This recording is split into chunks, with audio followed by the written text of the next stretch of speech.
Hello, everyone. Today I'll talk about our project, Analyzing Public Opinion and Misinformation about COVID-19 in a Telegram group in Singapore. My name is Jia and my co-author Lynnette is on the call as well. I'll quickly provide some background information, give an overview of the group, then spend most of the time discussing the research questions and findings. I guess I'll start with some background. Telegram is a messaging app that's popular in Asia. The app facilitates the building of big groups. For comparison, WhatsApp groups can have up to 256 people. The maximum group size in Telegram groups is 200,000. Within Telegram, there are public channels, which are groups that anyone can search for and join. I think it's useful to think of them as a mix between a Facebook group and WhatsApp. So the group we study has about 10,000 members. We focus on 6 weeks from the end of January to early March. The group was formed 3 days after the first case in Singapore, which we think shows how fast people get together to look for information. During our period of study, the number of cases in Singapore rose from 4 to 153. And for 2 of those weeks, Singapore had the most number of confirmed cases in the world outside China. This was before the pandemic was taken seriously in the US and UK. In the wider literature, most studies focus on public platforms like Facebook and Twitter. There has been some work about group chats, but not in the context of pandemics. So as far as we know, our project is one of the first to study group chats during a pandemic. Okay, next, an overview of the group chat. We collected 48,000 messages with the Python Telethon API.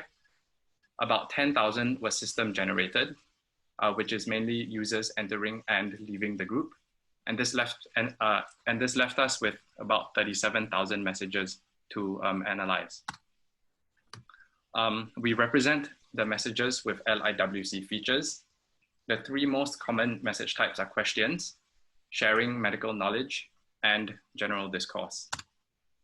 Okay, on to the research questions. We asked and tentatively answered 2 research questions. First, how does group opinion change over time? We find that participants and negative sentiment peaked when the government raised the disease alert level. In particular, it is public health messaging that had the biggest impact on group opinion. Second, how prevalent is government-identified misinformation? We found that government-identified misinformation is rare on the group chat. Participants are skeptical of these pieces of misinformation and of content in general. For this presentation, I want to stress that we are highlighting what we think are the most surprising and interesting findings. In the paper, we looked at other things like topics and psychological dimensions, which we do not focus on for now. Okay, on to research question 1. We found that the number of messages per week peaked in week 2 and fell over time. The number of active participants also peaks in week 2.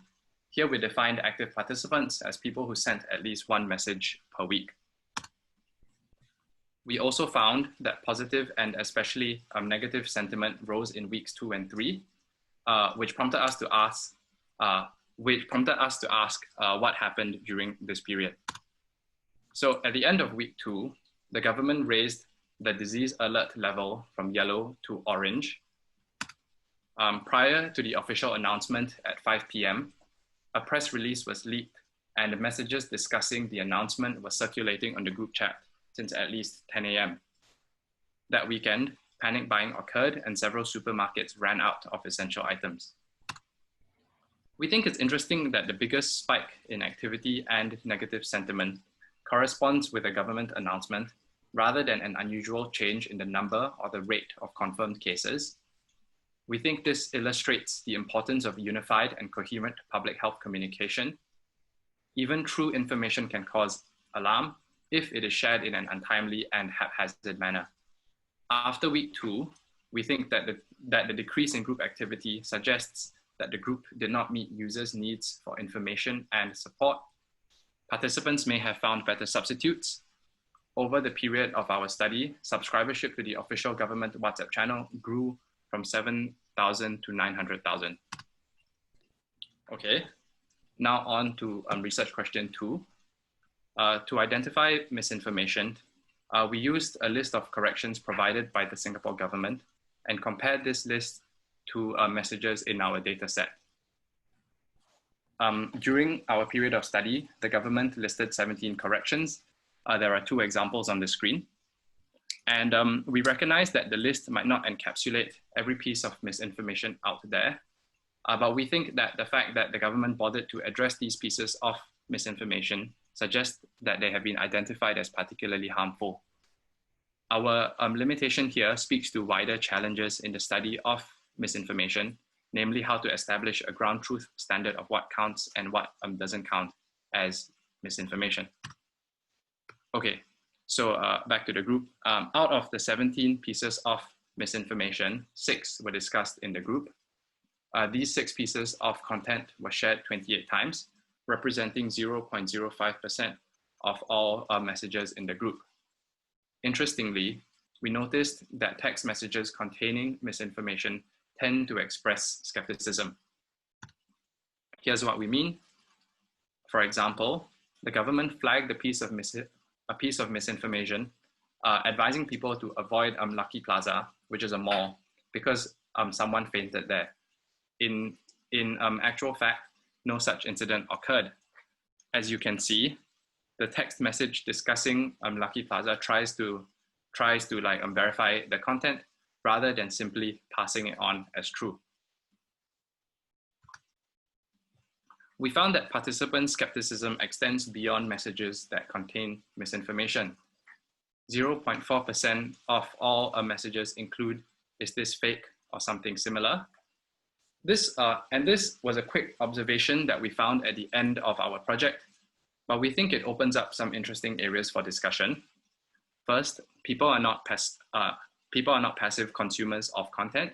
Many people seek to verify what they see on social media. Second, other scholars have warned that even a small amount of misinformation may erode trust in all information. So this makes us think, right? What is the relationship between amount of misinformation and general skepticism?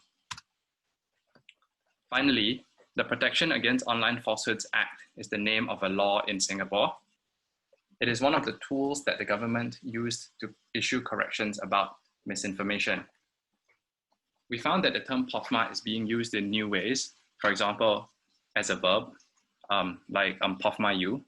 And we think that this was a funny observation about how NetSpeak works.